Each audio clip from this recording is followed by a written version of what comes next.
Adonai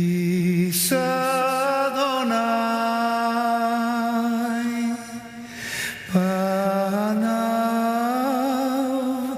elecha ve'asem lecha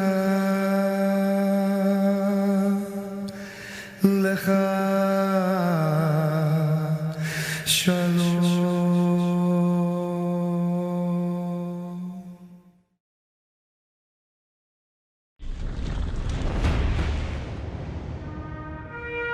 Baruch, Achi, Yehuda, bless you, my brother. Judah, Baruch, Achi, Ephraim, bless you, my brother.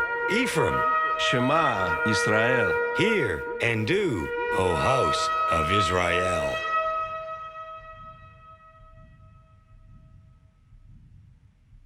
Going to bring in Mr. Michael Ohman.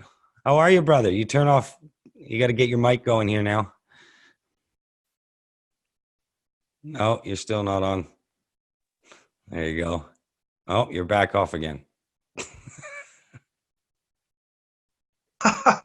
There we go. Okay. Hey, shalom, brother. Shabbat shalom. Welcome. Shabbat shalom. Glad to be here. We are excited to have you, and thank you for the effort. It's an effort to do something at 2:30 in the morning, so we do appreciate it. We really do. I know everybody here does. What we're going to do is just introduce who you are first up. So I'm just going to put up the Olive Branch Fellowship slide and the website, and you can kind of just talk to that as to sort of what that's all about. But Michael currently serves and oversees the Olive Branch Fellowship in the UK. So just over to you, Michael, just to talk a bit about that. Yeah, well, as you said, it's the fellowship that Yah has entrusted me with.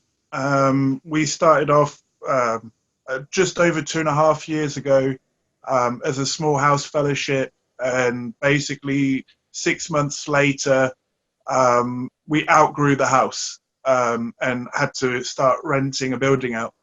And it's been an interesting journey. For 2 years now, like in the official building, and we've grown both locally and internationally. As now, we live stream our meetings like over Zoom, and yeah, the Father seems to be sending people to us, and yeah, it's an honor. It really is an honor. And well, Curtis, you've been sharing that journey with me since we're in discipleship together. Curtis has been a great help in that, and making sure that I'm accountable along the way and not left to my own devices. Well, we'll talk a bit about that journey tonight so that people can kind of see what's happening behind the scenes. And also, too, give them some insight that we're not actually playing games here. We do believe that anybody called into an overseeing space still has to have accountability themselves. And so we live that. And we want to share some of the stuff with you and why Michael is a guest, to let you understand the journey and even his journey into the birthing of the Olive Branch in his discipleship journey. And so, and one of the reasons for this is that is to try and provide a safe place for people to start fellowshipping in. It's not that every place out there is unsafe or that there isn't good things and that there are people serving the body. It's just ultimately, if we have an element or a design of what our King patterned, this can bring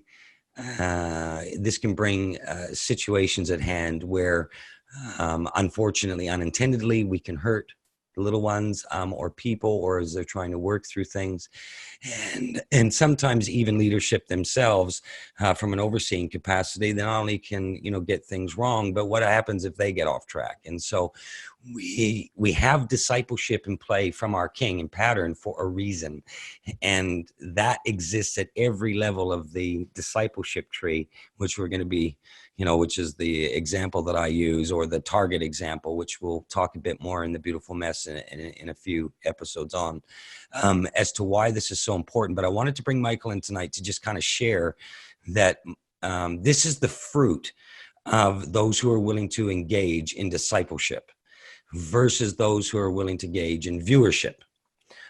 We've been asked to participate.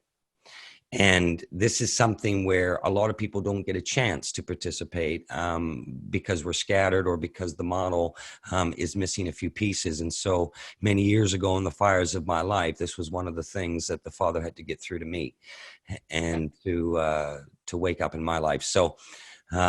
So anyway, so this is going to be a big part of the discussion with Michael tonight, as he shares a bit of testimony. And I'm going to raise some questions with you, Michael, because in the Facebook post, I said that you were here to fix life's problems, and we're here to solve the mysteries of the universe.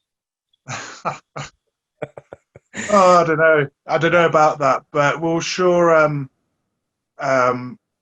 The discipleship journey has certainly helped me try and fix just some of the problems that myself as a leader encounters, especially in the running of a fellowship. So I don't know about life's problems, but it's certainly helped with mine. Okay. Well, I've stopped sharing here, David. So we're just going to leave it to active view. If anybody wants to go on to active view, and that'll just show you whether Michael's speaking or I'm speaking at this point. Okay. All right, Michael. Well, over to you, brother. Share a little bit about your journey and what happened, and how did this Olive Branch Fellowship come about, and your journey, and being in the stables, and now at 2:30 in the morning on River Shabbat while you sit in the United Kingdom? Well, I'll start with probably how we met, Curtis, because this is where really it all began. Basically, at this stage, I was in a different fellowship, something you'd probably call it messy Costal, a messianic sort of veneer, but very much still Pentecostal. And I knew that I was there as a stepping stone. I knew it wasn't home, so to speak, but it was all I had. It was there that I met my now wife. And around that time, the Father really started opening things up to me, and kind of lifting the lid on the spiritual condition of where I was, and especially my own spiritual condition. I basically put out a golden fleece and asked the Father for, should I leave this place? And I decided to reach out to 4 separate people, and one of them was Curtis. I'd heard of Curtis through another ministry, and strangely enough, he got back to me, which was it was cool, And I explained Curtis my situation, and you actually sat there and you listened to me. And I remember the advice you gave. You said, if you do this, this is what you're going to encounter. And if you do that, that's what you're going to encounter. And ultimately, you left the decision up to me. And basically, I left. It transpired that I ended up leaving the fellowship now, the previous congregation I was in. And at this stage, my wife and I were betrothed, we were engaged. And I said to my wife, she wasn't my wife then, but I said to her, look, the Father's calling me out to leave this congregation. This happened the same week that her family had decided to put their membership in at this previous congregation. So the timing was rather uncanny. And I left the choice up to to my wife, I said, look, I'm not going to force you in what you do, but, you know, I'll be leaving.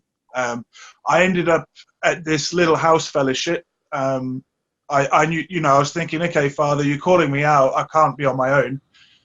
So I knew this other person that was kind of leading a house fellowship. And I turned up, and it was a couple and another man. And I remember they were basically, their Shabbat fellowship was putting a YouTube teaching on and kind of discussing it. And, you know, I remember thinking, come on, guys, no, let's get our scriptures out. Let's do the Torah portion. And I do what I seem to do a lot now, which is talk. And yeah, and this is how the house fellowship started. But, you know, when I was leaving the previous congregation I was in, I had a really good deal. I need to mention that to people. Like, I was part of the worship team, as you know, playing guitar. They were allowing me to give short, you know, sermonettes at that time. They were going to offer me a paid teaching position at this place, but something in my spirit was, I was just seeing some of the shenanigans going on. I was like, it wasn't right. And naturally, myself leaving or wanting to leave, I hit some resistance. I only told the leadership. It wasn't one of them things I went round and broadcasted it. I spoke to the leadership, and this is where I really got a first taste of a brother walking beside me in discipleship. Was, well, you were there with me, Curtis, walking me through the stages, and what was really like at the time, it was very impressive to me that it was almost like you were predicting the outcomes, in a sense. You said, this is the sort of behavior you're going to see from the leadership. This is the sort of behavior you're going to see from even my future in-laws. And I knew you weren't like some kind of mystical prophet, but I soon realized that you'd walked this journey and you knew human behavior, shall we say, like spiritual human behavior. And I just remember thinking, wow, he was right. You know, this guy with the cowboy hat, he was right. And so it kind of gave me faith in making the decision of leaving that previous congregation.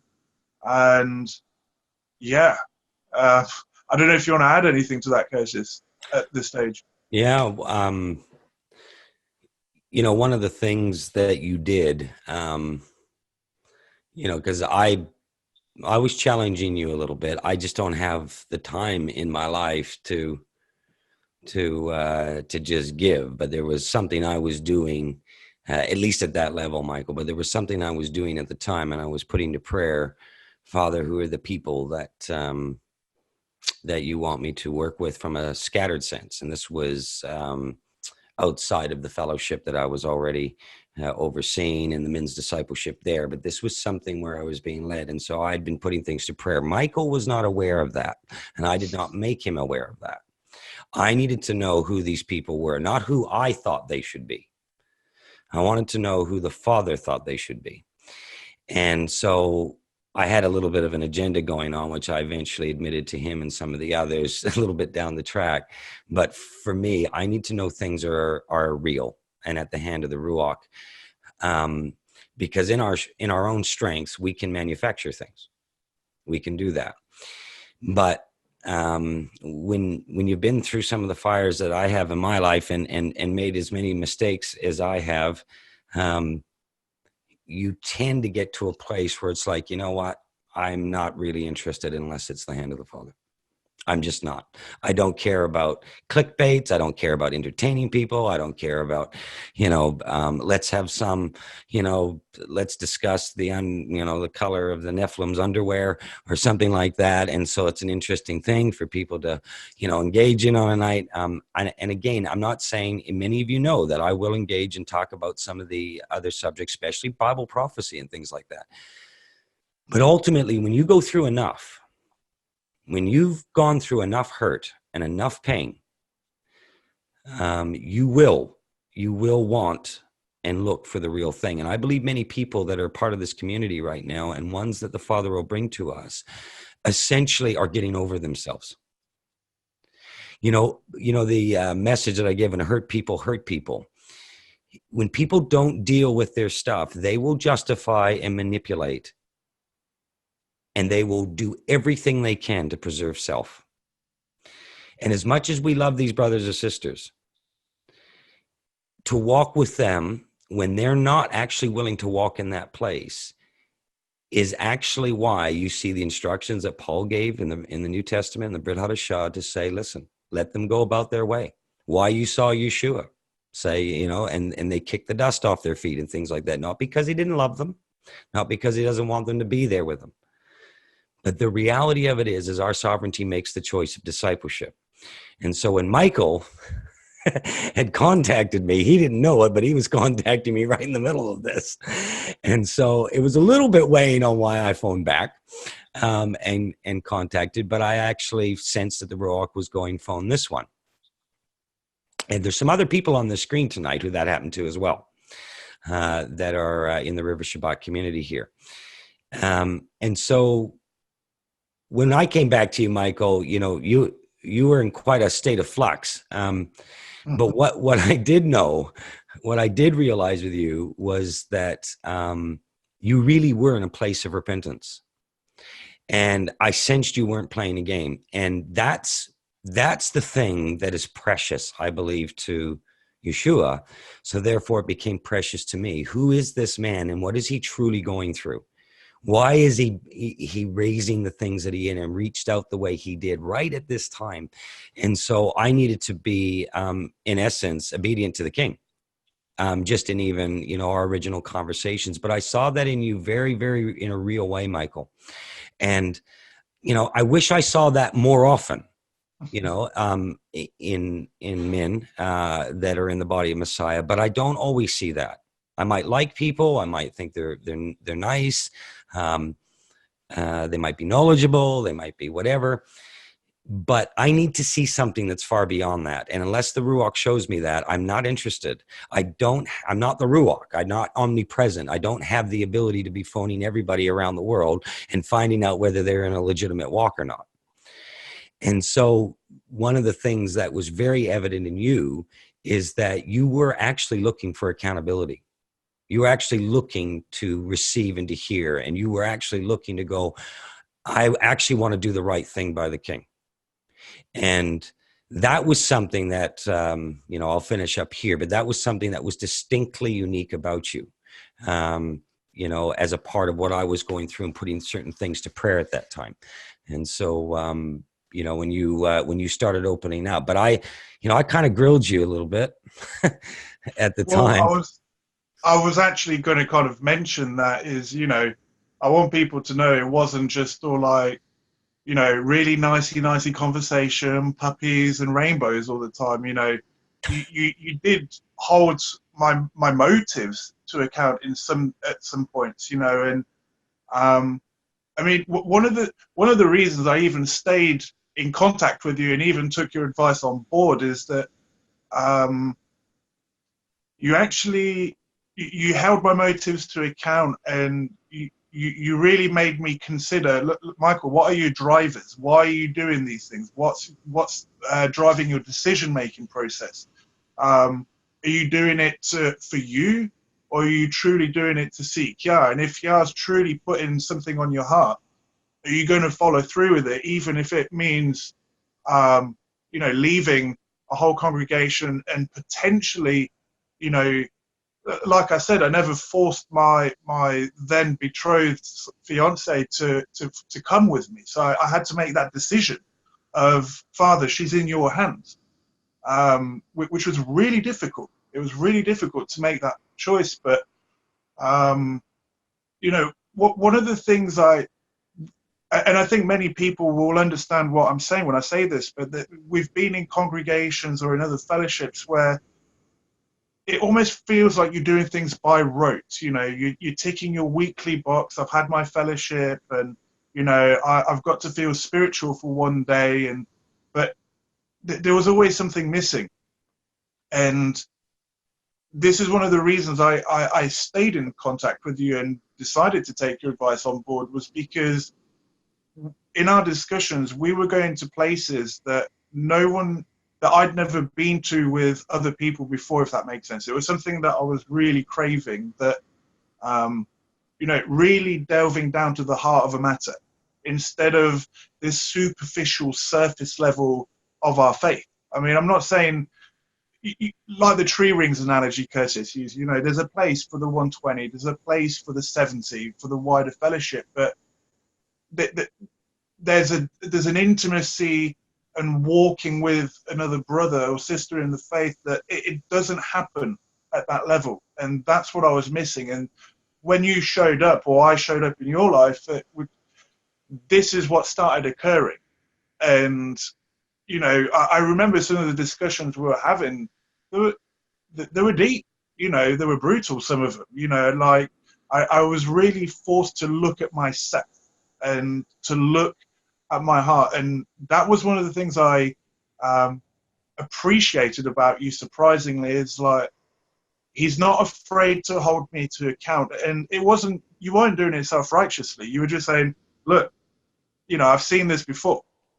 And again, every time you said something, it's like, this is this side, this is that side. You make your decision, but know that there was always this idea of, at the end of the day, you will make an account for that with your king. And so, yeah, people are seeing what we have now, Curtis, and, it's all smiles, but we had some tough discussions. Yeah, I was just going to say that I think you're probably being a little bit kind towards me right now, so thank you. Michael's being polite, everyone.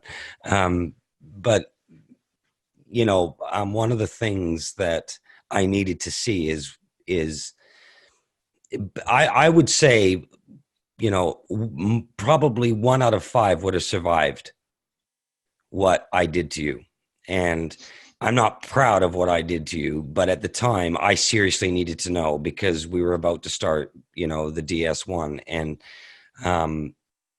a lot of people, I wouldn't be talking to you right now. There are some people at that time I am not talking to because they couldn't stay engaged.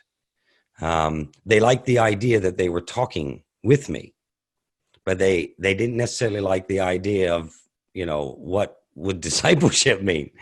And so there's a different place there. And, I guess I was tough. I was tough towards you, in a lot of ways. I've since apologized, everyone.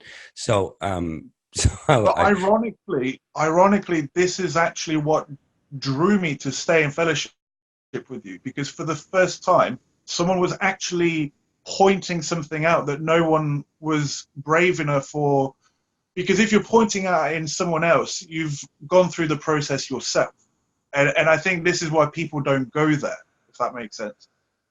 Yeah, no, it does. It does. And the thing is that really at the end of the day, if somebody's not ready to engage for hurts, or, might be serious trust issues, they're not over themselves, that's okay. Everybody's got their journey, right?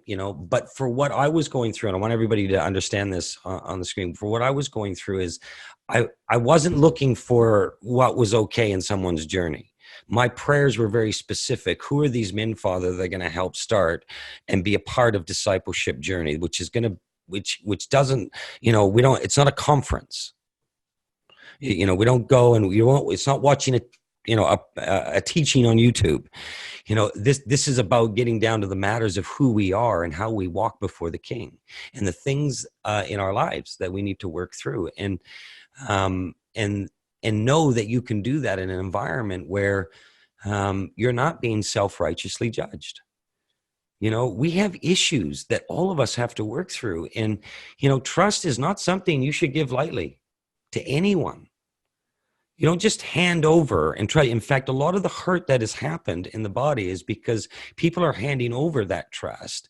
And then all of a sudden it gets trampled on, or whatever it might be. And they react emotionally and they get hurt. And I say to people, why are you just handing it over, to somebody you don't know?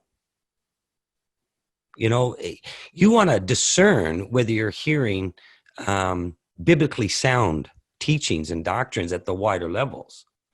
But personal trust being handed over to that's a different matter. So there's some dangerous behavior.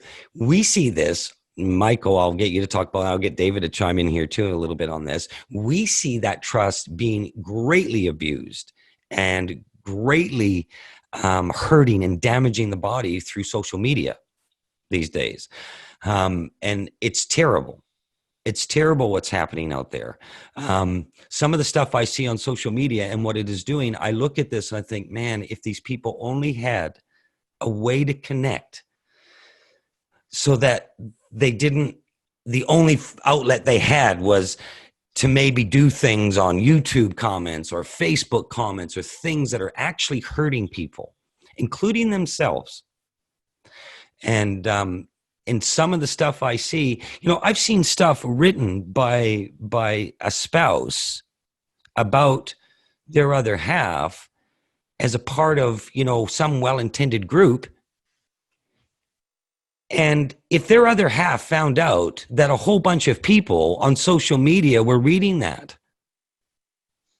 well, as a spouse, what have you just done? You've just destroyed the respect and the cherishing that should be there. And yet this is behavior that people don't even realize they're doing, which is wrong, that's hurting them. And so we don't have discipleship and we don't have overseers in place that are calling this out.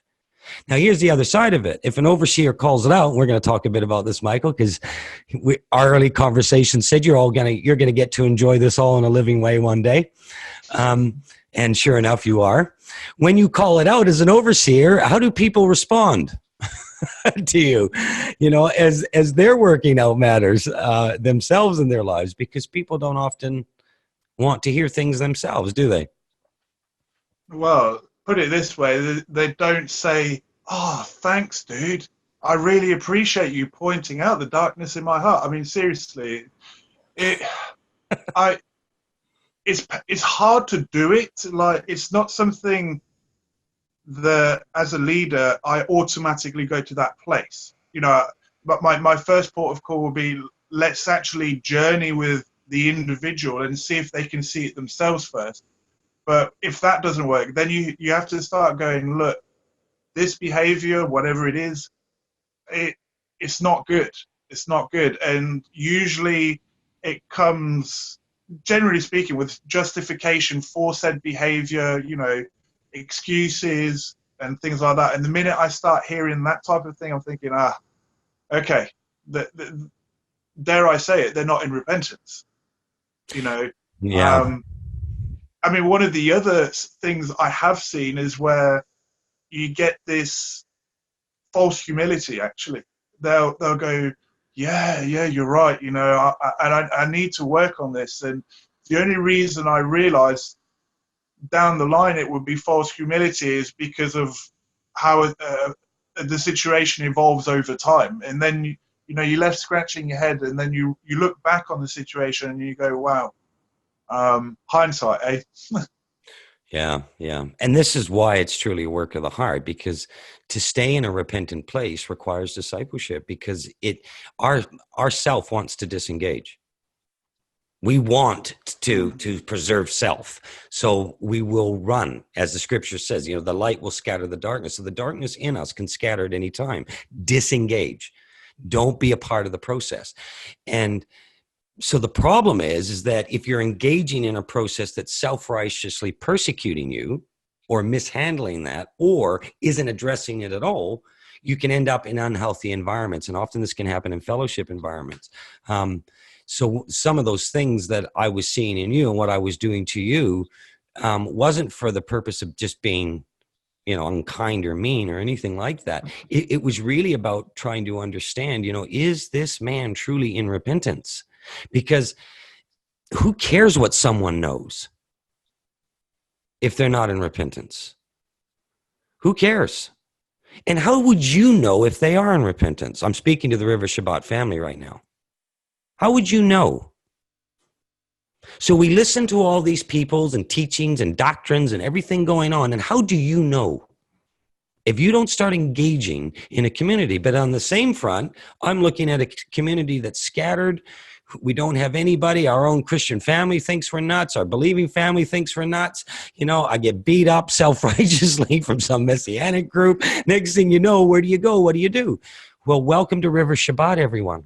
We've got to figure out how to do this in a way that's pleasing to the King. And none of us are perfect on this screen. Who doesn't have an issue on this screen? Put up your hand. You see, this is something that we all face. And so whether we're facing it where we're called to oversee in a fivefold sense, or whether we're overseeing in a home fellowship, stable type sense, even in a lounge, just walking with our own family as a husband and a wife, these are all overseeing responsibilities. Parents, do you realize you are the nucleus of overseeing responsibilities in the shadow picture of the Father's design?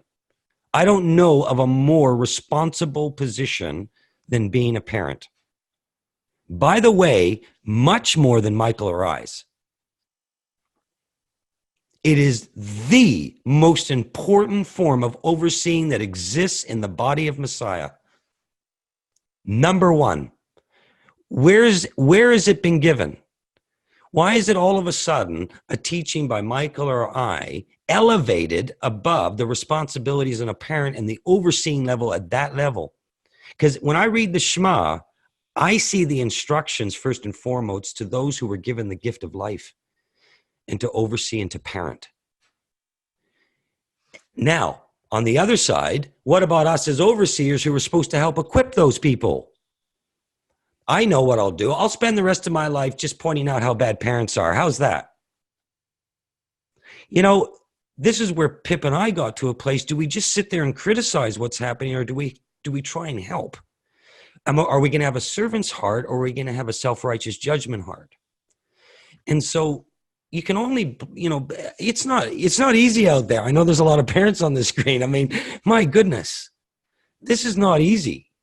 You got a world right now that is just coming at those kids, and you got, you know, and time and financial and everything that's coming at you. The last thing you need is somebody sitting in an overseeing capacity now making you feel guilty for what kind of parent you're not.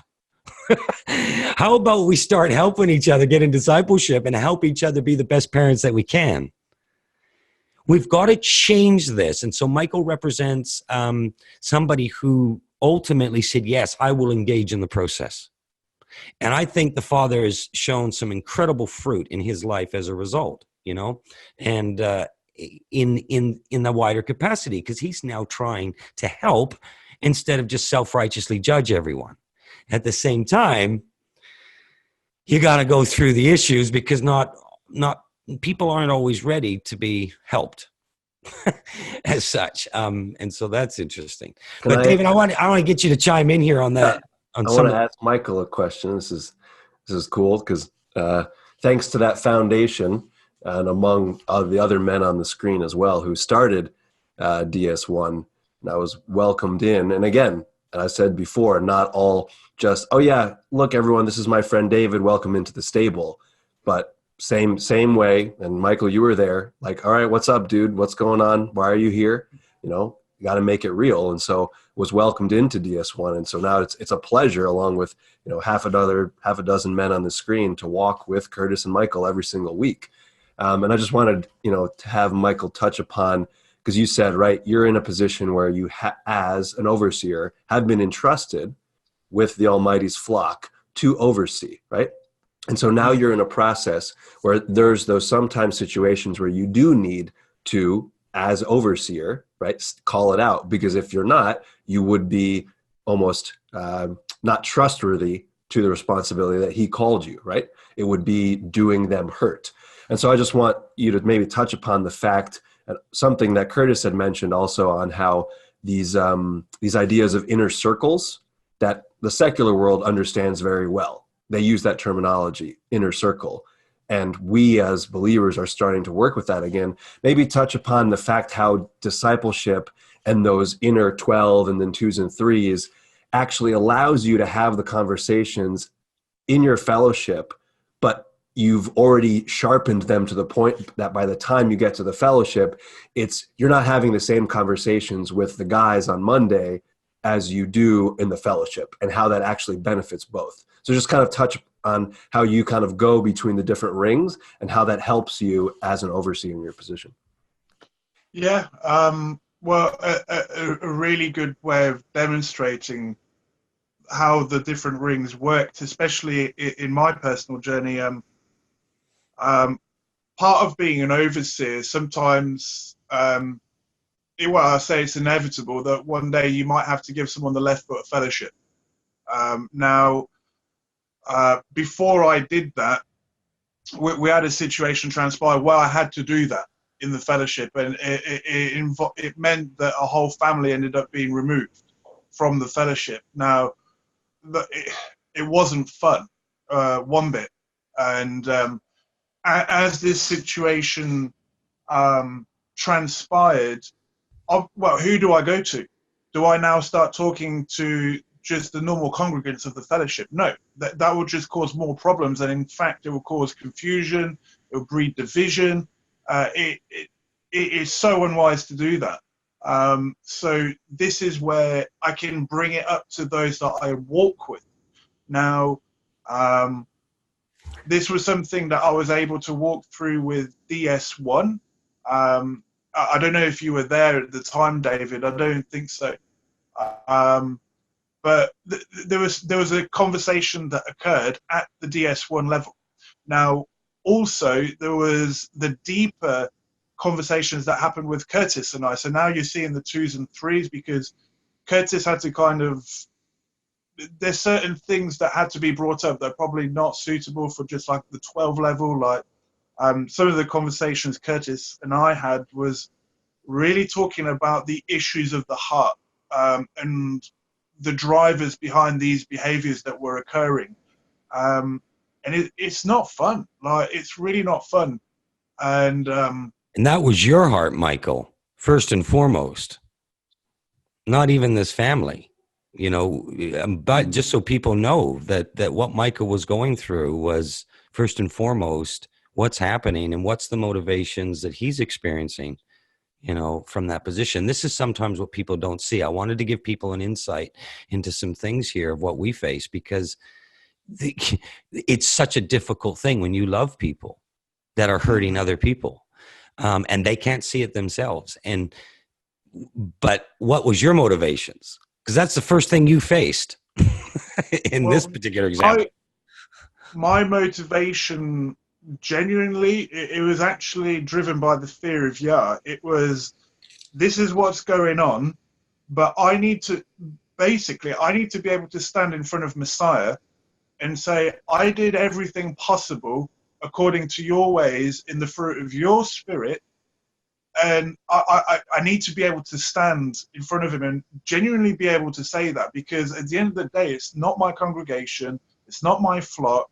These people came to our congregation, and for all I know, he sent them, and it was part of their journey. Messiah's going to look at me and go, how did you deal with my sheep, even if they behave badly? Because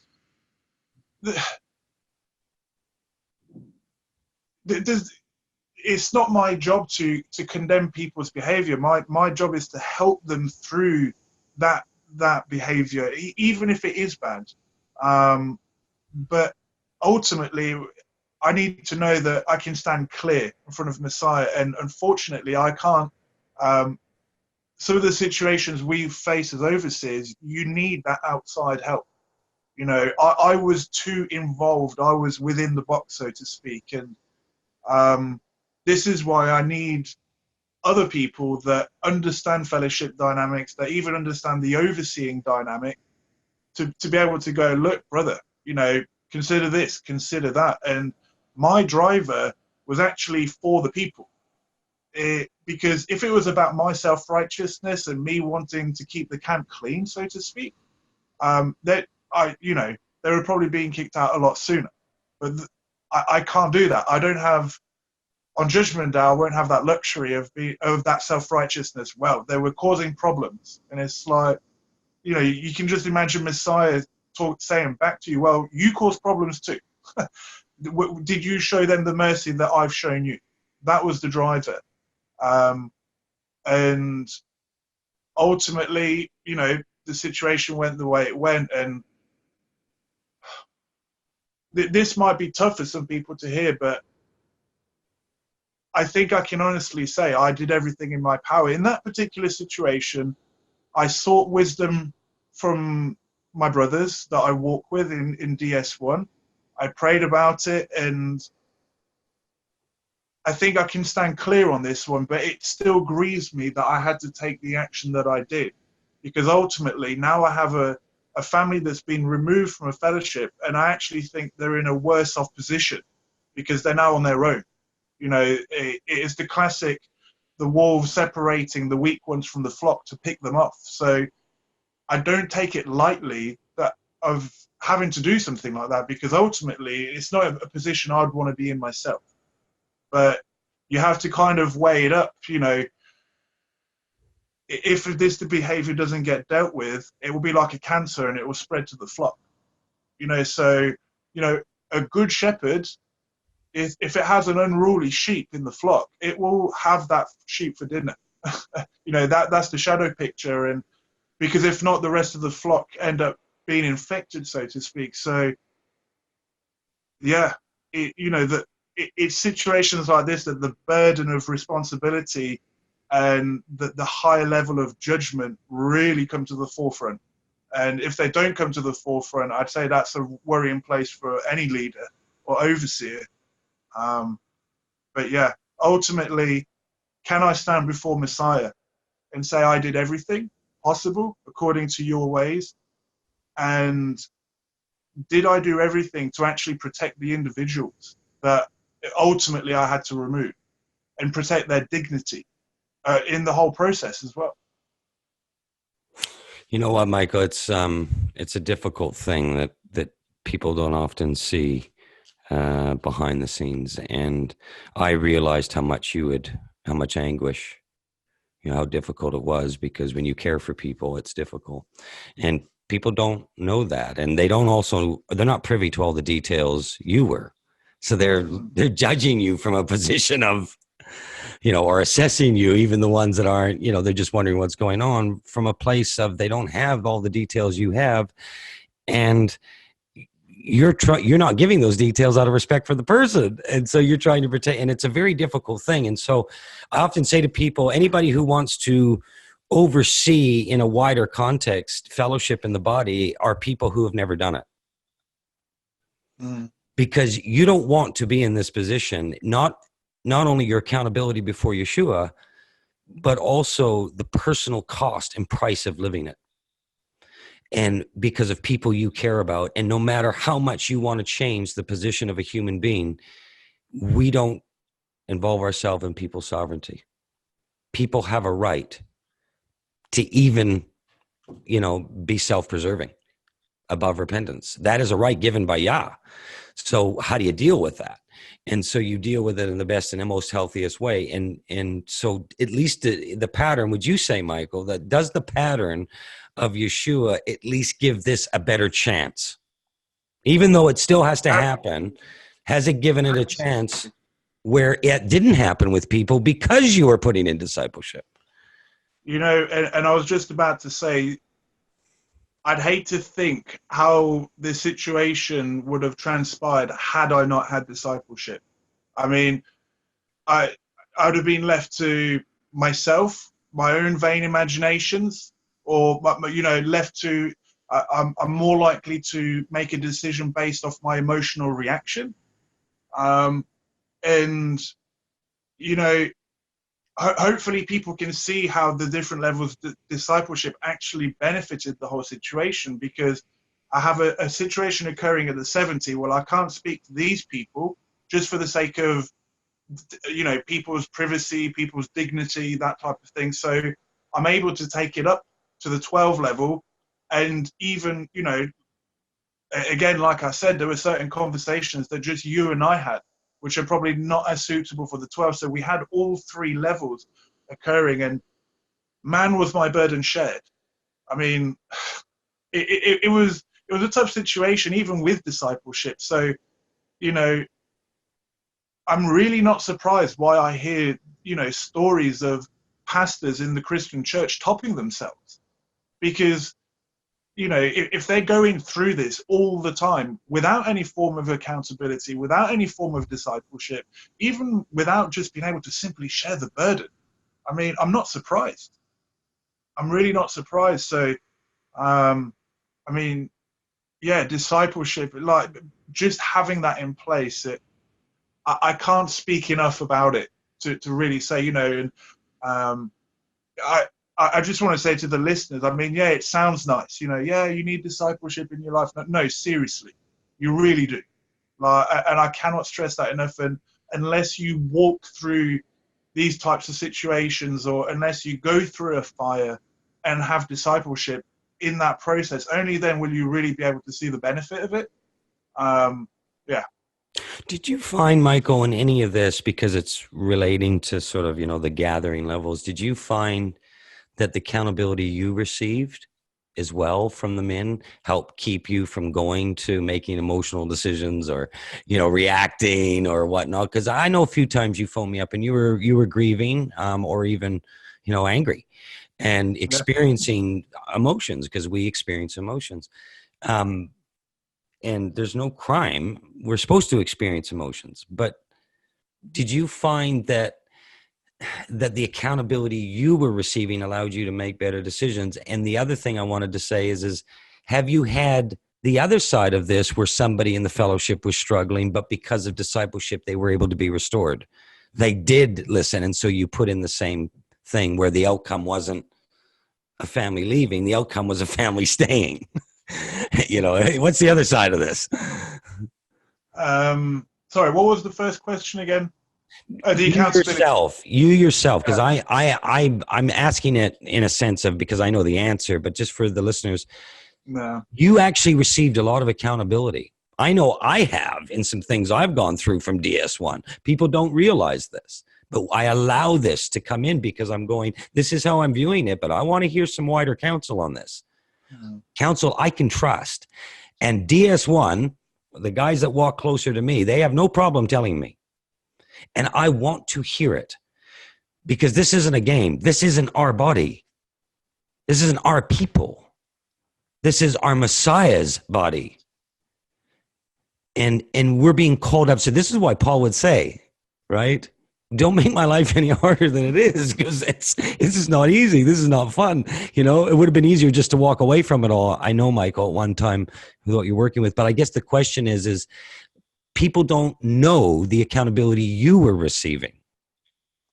Yeah, you were very quick, especially in our personal discussions, to point out, well, really to warn me, do not make, yes, you're frustrated, Michael. Yes, you might even be angry, Michael, but don't let that be the driver behind your decision making, because ultimately that decision is made from the flesh. And, you know, thanks to the counsel and the accountability, I was able to make decisions in spite of my emotions.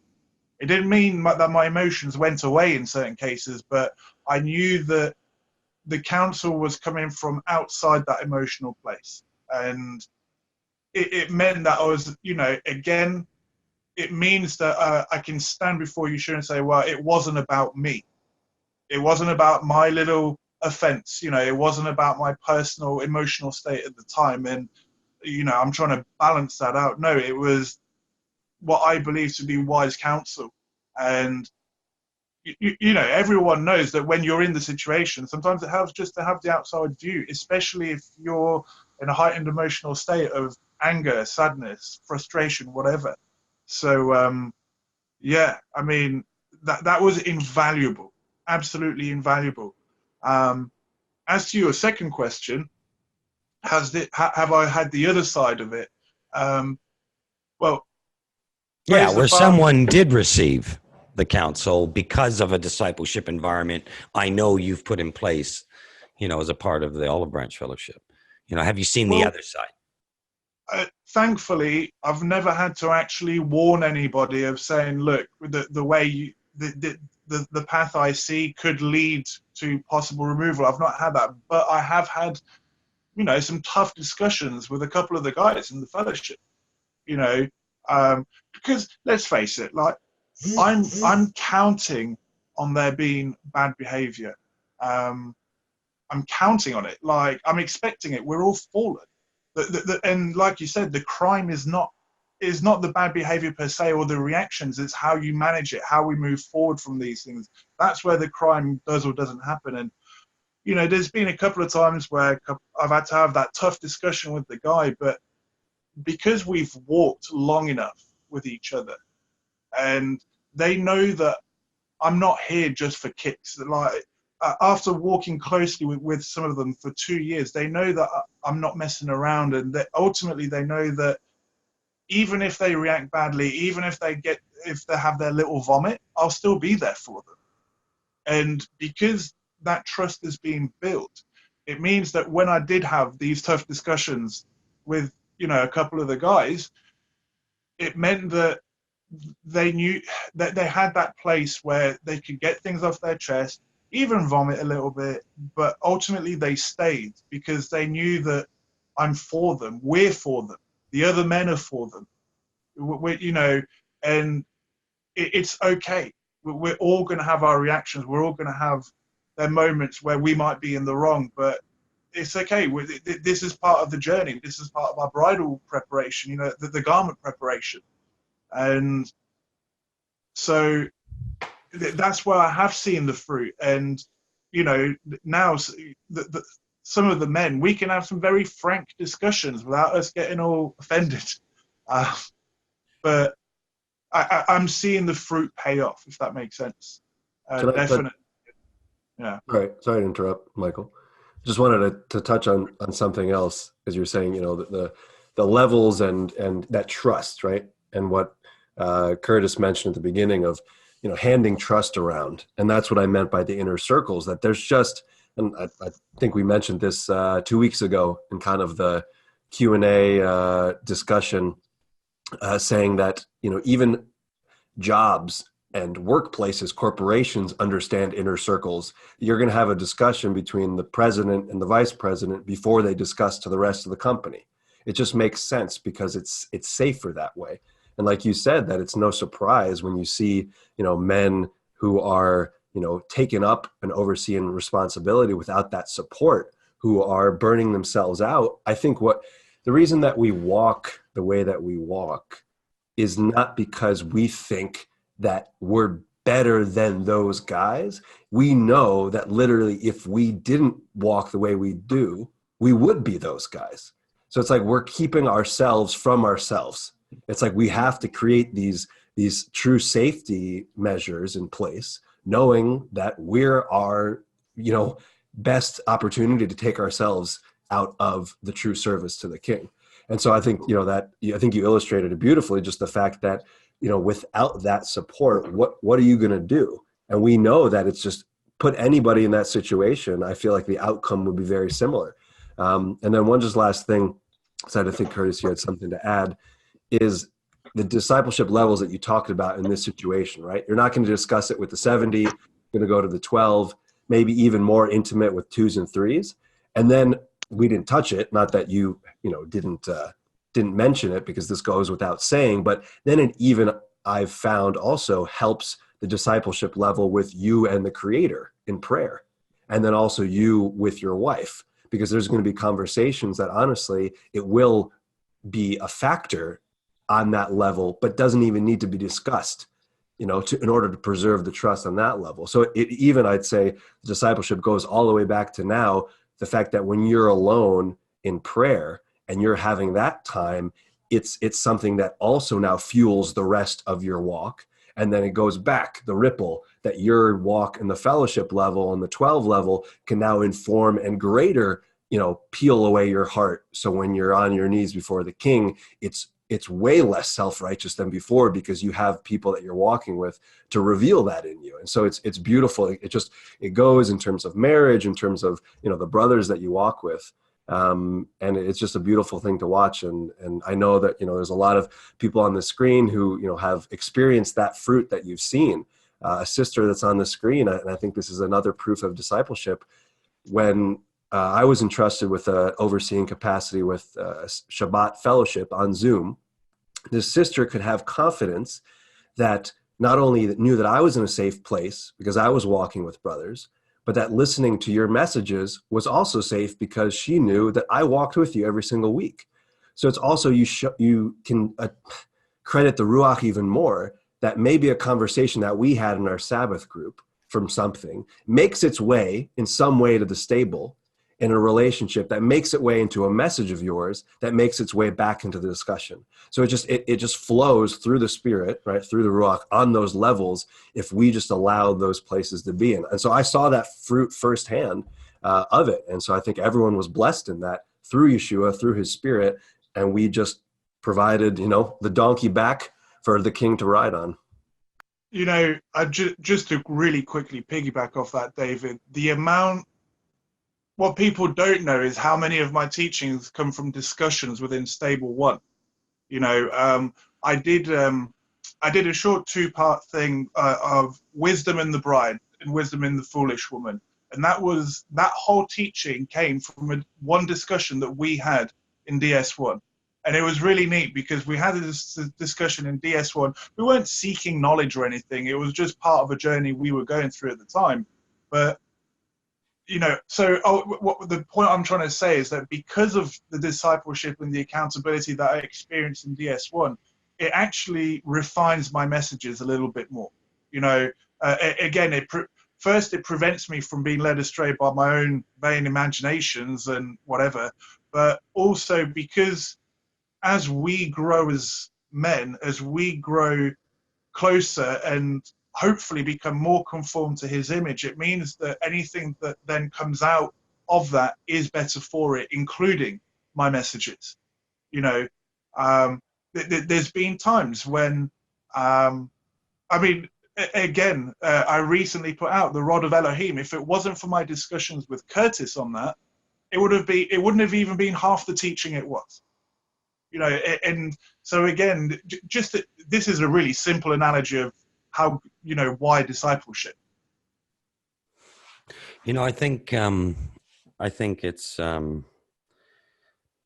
look, we know arbitrary authority in just general Rome right now, a lot of cases is just bad, right? There's just all sorts of bad leadership out there and arbitrary authority.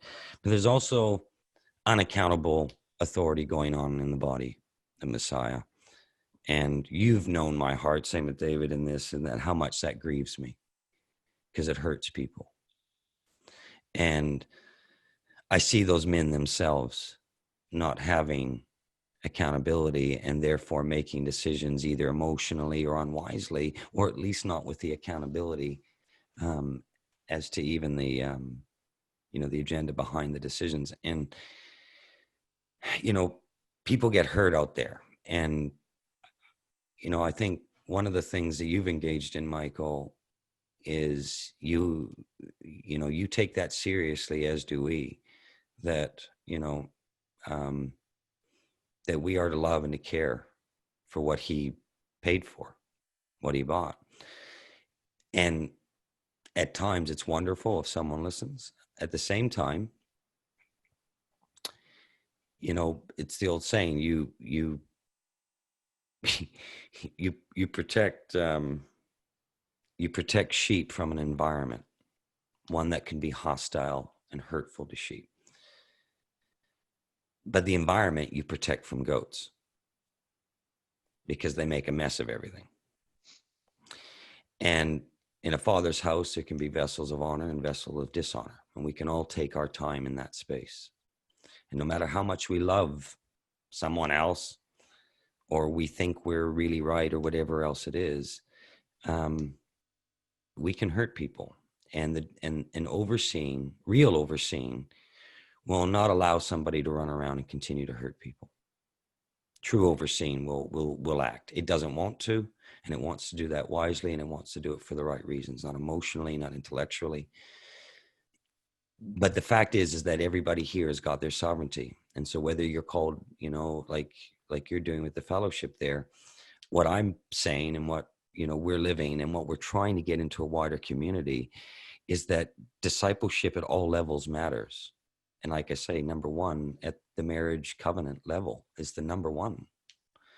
And so if that gets hit, then how do we expect good overseeing to be happening on the wider rings? And so as a result, we're seeing a lot of unaccountable overseeing out there, a lot of unaccountable leadership.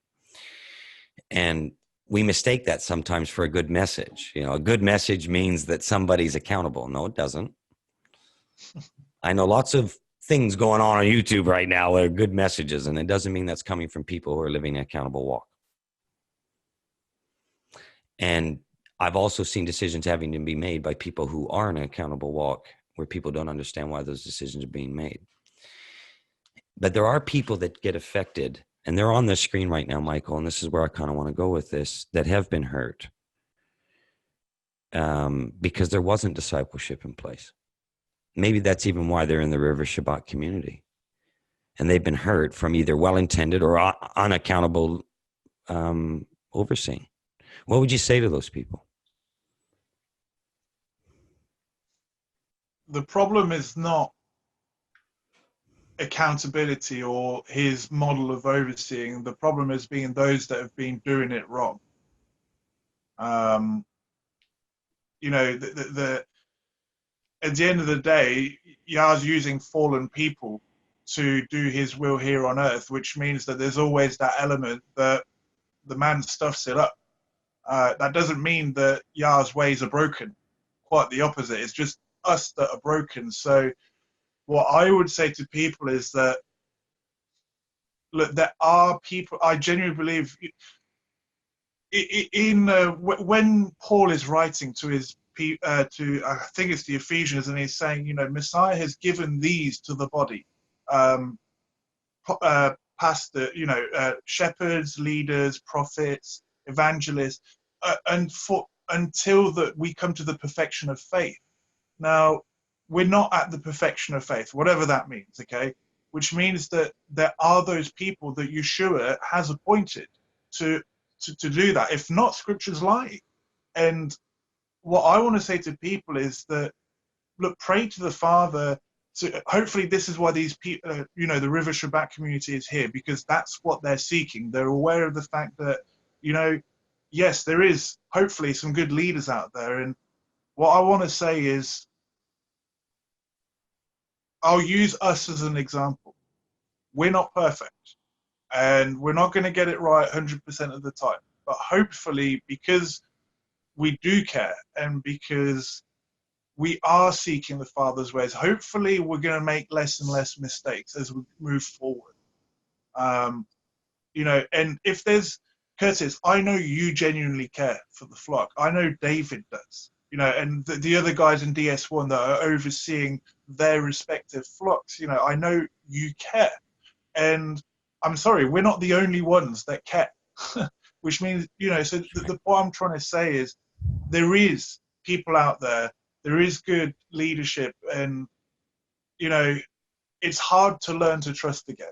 It really is. But, this is something that we need to get over. We need to move forward from our past traumas. We need to move forward from our past hurts. And again, I say to people, don't just start trusting people willy-nilly again. When people come to me, I say to them, vet me, check me out, scope me out, see if I'm suitable, see if do you know what I mean? Like I want people to check and to vet people. But yeah, back to your point, Curtis, I think I just want to say there are people out there that care, despite our past hurts. And it doesn't mean we'll be perfect 100% of the time, but hopefully we're growing. Well, I think the whole idea of why Yeshua's pattern was discipleship is because we're not perfect. That's the whole point. Yeah. The whole point is we're not perfect. We're in a fallen state. And the whole idea is that now you're not making decisions from the battleground of your own mind. and that includes the overseers. And so one of the reasons why I wanted to bring you on, Michael, and here's not only to introduce you to what, and to see, the fruit of you submitting into an environment. The scripture says to submit one to another. And you've done that, in a way, and, the Father led you, as I suspected, to further carry that on. And, the olive branch was birthed out of that. And you've been able to, see this fruit come forth. And I know the beautiful impact it's had on people's lives. But not all people are ready for that, and not all people want to stay engaged in that. But then there is the legitimate ones that are hurt by poor leadership or poor leadership decisions. And, it's about them too going, you know what, I need to still be in discipleship. And someone's poor leadership or decisions is not the excuse to exit Yeshua's pattern. So the question now is how do we do that? How do we do that in a way that takes somebody who may have been hurt, or somebody who thinks they know better, or whatever it is? Well, you've got to bring, and Yeshua knew this, accountability into the picture, but to do this in a way that I think reflects every aspect of what it means to walk in the house of Israel. Mm-hmm. And that takes a while to figure out and to journey that. But I will say this, for everyone, if we were commanded, in fact, Michael, I'm going to bring this up, the scripture that, in Matthew 28, 19, 20, it says here in Matthew, therefore go, okay, Yeshua speaking here, therefore go and make disciples of all nations, mikvah, or baptizing them in the name of the Father, of the Son, and the Holy Spirit, teaching them to obey everything I have commanded you. I am with you always to the very end of the age. So our rabbi said, I'm not leaving you. However, he gave instructions to some people he could trust that were actually in an accountable fellowship walking way. And when Michael said, the house fellowship's growing, it's bursting at the seams. I think that I need to really consider what the next steps. And we talked about that months ahead of times. It was like, okay, all right, but how are we going to do this? And, and what accountability are you going to have in place? And they were seeing the pattern of all the principles I believe were in scripture of what I had in place. But just because you have something in place doesn't mean that somebody from the outside doesn't understand what you're truly living. They don't understand the true accountability you live, Michael. But here's the challenge. You can at least find out. See, someone can come to me and go, Curtis, what accountability do you have? Somebody can come to you, Mike, and go, what accountability do you have? And by the way, a board meeting doesn't count in a fellowship, or we need to understand it has to be legitimate. And if it's not legitimate, I say to people, both from an overseeing perspective, as well as people that are involved with that ministry, think very carefully about whether you should be in an overseeing capacity without accountability. And think very carefully whether you should be engaging with a ministry and you don't know whether they have it or not. And this doesn't come down to whether you like someone or like their teachings or everything else. It comes down to our journey. Are we engaged in something that at least is imperfect as it is, having the pattern of Messiah in their lives? And I'd say this to a whole body, wider body. It grieves me to see how many people are involved with ministries that have overseers that are not in accountability. They're not. Because I know one thing. I know how many mistakes I've made. And the only mistakes I don't know I've made are the ones I don't know about. And I can't assume that I'm now going to spend the rest of my life called into this place to think I'm not going to make mistakes again, or that I don't need a wider counsel. So if I'm not perfect, and I haven't met anybody who's 100% Torah observant, who manifests the fullness of Messiah, not one teacher, not one ministry, not anything. And I ask the question, well, what do you have in your life? What do you have in your life? It's a very valid question. I do know this. Those who value the pattern of Messiah, you will eventually see the fullness of Messiah in them. And they don't actually play games with this one because they have the fear of Elohim in them. And Michael, I've seen the fear of Elohim in you. I know when you've come to me, you know. So comment on that. What is this? Making disciples. You know, what's this all about? Why don't I just, you know, why do I even care about speaking to you or David or whatever? I guess David could answer this question, a number of other men on this screen when it comes to this question, but seeing how you're the guest tonight, you know, why was it go and make disciples of nations? Why wasn't it go save the universe with your wonderful intellect and messages and everything else? I think that question's kind of already been answered throughout the show, but you said something along the lines of, it's because we're fallen that he put this discipleship thing in place. You know, he knows our fallen condition, and he knows the best thing that's going to help us through it, and that's accountability, because he knows we're going to get emotional. He knows that we get led astray by our own vain imaginations. He knows all these things. So he's giving us the very tools to help us, quote unquote, combat these things, you know. And, you know, David was saying earlier, it's not that we're saying we're better than them. No, we're just as fallen as everybody else. This is exactly why we do what we're doing. It's not about, oh, look at us, we're the stable leaders, blah, blah. It's not. It's because we're just as messed up as everyone else.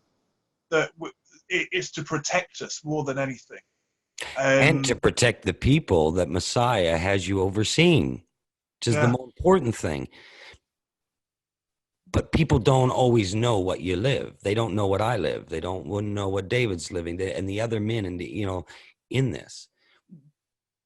But that doesn't mean that we have an excuse not to do it his way.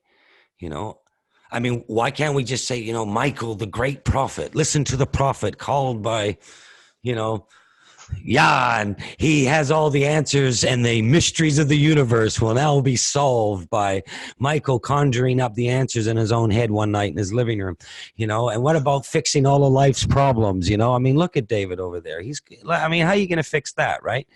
And so the whole thing is sorry, David. That's just a taste for River Shabbat of what the stables actually. That's right. You know, we'll start seeing what it gets really looking like. But the funny thing is can you love and walk with people when they're not when you know they're not perfect? Can you, you know, imagine your kids saying to any parent here, well, I'm sorry, Mom or Dad, I'm not going to listen to you until I am 100% assured that you are 100% correct and perfect all the times according to my standard and judgment of it. What parent could even raise a child under those conditions? Yet the Father says to you, you don't have an excuse for not being perfect. You're still going to be a mom or a dad. Do you know what he said to me, Curtis? Just because, you know how many times I've tried to run away from this? People would have no idea. Truly. That's it. I'm done. I'm not taking any more lashes because you care enough to try and serve. But you know what? At the end of the day, fine. Take your lashes and you go on. So, Michael, as we bring this before we have a Q&A, and we're just going to do our little break here and have a Q&A. What would you say to people regarding your journey, just to wrap this up in, you know, where it's led to now, coming out of a fellowship, going into home discipleship, then going birthing, you know, a wider fellowship gathering, and now walking with us in the donkey stables and coming on something like River Shabbat. What would you say to people that are here in this community regarding what's going on and what the Father's done with you, just to kind of sum it up all so far?